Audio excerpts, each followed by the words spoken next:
Hai, morning guys. Okey, hari ni saya bawa kawan-kawan pergi tengok pokok ni longkong bungan. Sebutan orang rungus lah pokok tu lah. Tapi dalam bahasa Malaysia saya tak tahu. Tapi itulah daun dia untuk membungkus nasi, menjadikan linompot ginasau. Let's go.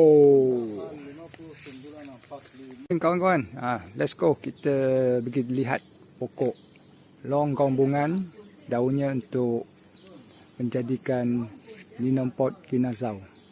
Ini dia pokok dia. Ini depan rumah saya saja, depan rumah saja. Boleh buat linompot anytime lah.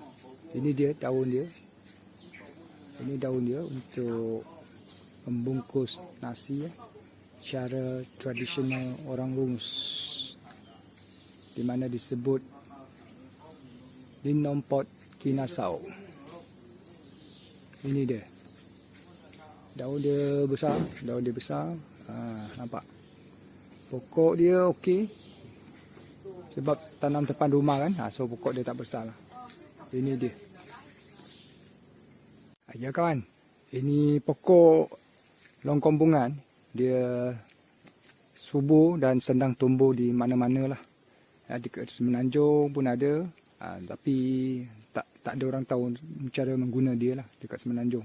Tapi dekat Sabah, kebanyakan orang Borneo mereka menggunakan daun ni untuk membungkus nasi lah. Menggantikan kotak polislin. Ini sangat mesra alam lah, sangat mesra asram. Kawan, lepas daun dia dipetik, dibungkus dengan nasi, jadilah linompot ginasau. Sebutan orang rungus. Okey, selamat menonton. Thank you.